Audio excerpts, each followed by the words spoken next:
नशामुक्ती व मधुमेहमुक्ती भारत अभियान. आमच्या अभियानात सामील व्हा आणि भारताला नशामुक्त आणि मधुमेहमुक्त बनवण्यात सहकार्य करा. आमचे products: नशामुक्ती herbal spray, मधुमेहमुक्ती अँटॉक्स T, रोगमुक्ती अँटॉक्स T आणि शिशुरक्षा अँटॉक्स सी. अधिक माहितीसाठी संपर्क डॉक्टर विलास कावडे, 9421 72 71 48.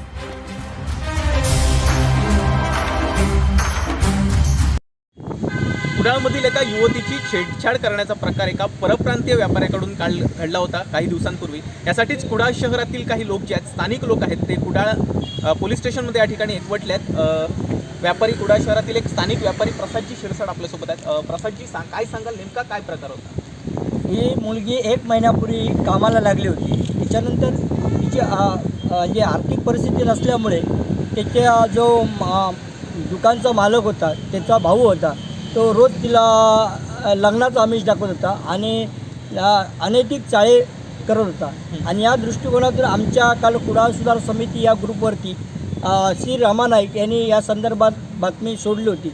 मग या मुलीच्या आपण पाठी राहूया आणि त्यांना न्याय मिळवून देण्यासाठी प्रयत्न करू. यासाठी कुडाळ व्यापारी संघटना, श्रीराम शिरसाट, अभयजी शिरसाट, त्याच्याप्रमाणे बंड्या सावंत असे सर्व ग्रुपवरती आहेत. आणि हे सगळे आपले अविनाश पराडकर हे सगळे ग्रुपमध्ये आता ते सगळे पोलीस स्टेशनमध्ये आतमध्ये बसलेले आहेत की असे कुडाळची वाढती लोकसंख्या आणि कुडाळचे जे काही वाढतं रूप आहे ते जे अबाधित राहावं आणि स्थायिक लोकांवरती अन्याय होऊ नये. आज कुडाळमध्ये जास्तीत जास्त परप्रांतीयांचं आक्रमण झालेलं आहे. आक्रमण हा शब्द आला असा आहे की आज जिकडे म्हणजे जसं आता मुंबई ज्या परिस्थिती आहे त्या परिस्थिती आता कुडाळमध्ये झालेली आहे. आणि आमच्या आजूबाजूला खेडेगावं असल्यामुळे त्या ठिकाणची मुलं किंवा ज्यांची परिस्थिती अतिशय कमकुवत आहे अशा पद्धतीची मुलं या लोकांकडे कामाला जातात. त्यांच्या परिस्थितीचा गैरफायदा ही लोक घेतात. काही प्रकरणं ही सध्या म्हणजे प्रटालावरती येतात, काही प्रकरणं दपटली जातात पैशाच्या जोरावरती. आम्हाला जेव्हा ही गोष्ट कळली तेव्हा या मुलीला न्याय मिळावा यासाठी आमचे पंडित सर वगैरे सर्व आम्ही एकत्र आलो आणि या मुलीला न्याय देण्यासाठी आम्ही आता कुडाळ पोलीस स्टेशनमध्ये आमचे कुडाळचे PSI मेघाडे साहेबांकडे आम्ही हे केलं. त्यांनी चांगल्यापैकी आम्हाला या सहकार्य केलेलं आहे. पुढे आपण कारवाई करू असे आश्वासित केलेलं आहे. आणि सदर या जी घटना घडली ते मालक आणि त्या मालकाचा भाऊ या दोघांनाही बोलवण्यास आज पाठवलेलं आहे आणि या पुढे काय कारवाई होते आम्ही पाहत आहोत. आपल्यासोबत विवेक पंडित सर देखील आहेत. पंडित सर, काय सांगाल, आता पुढे सर्वांची भूमिका तुमची काय असणार आहे? नाही, या प्रकरणावर एवढंच लक्ष देतं आहे माझ्या की आता बऱ्याचशा आपल्याकडे कशी एक तर गरिबी आहे आणि नाईलाजानी म्हणा किंवा गरजेतून अशा अनेक ठिकाणी मुली कामाला जात असतात. तर ज्यांनी या मुलींना कामाला ठेवलं त्यांची एक जबाबदारी असते की त्या कामाच्या ठिकाणी चांगलं वातावरण आणि त्यांना काही असं शारीरिक मानसिक त्रास होणार नाही याची काळजी मालकांनी घेतली पाहिजे. जाणून बुजून किंवा अनवधानाने काही गोष्टी घडतात, पण त्याच्यावर संयम नियंत्रण ठेवून कामावर असलेल्या मुलींना काही त्रास होणार नाही याची काळजी सर्वांनी घ्यावी. एवढंच या निमित्ताने मला सांगावंसं वाटतं. धन्यवाद. प्रसादजी, पोलिसांनी नेमकं तुम्हाला यावेळी काय सांगितलं? पोलिसांनी आश्वासित केलेलं आहे की आपण दोघांना बोलवून घेणार आहोत आणि जागा मालकालाही बोलवून घेणार आहोत की सदर असे प्रकार घडू नये कुडाळमध्ये.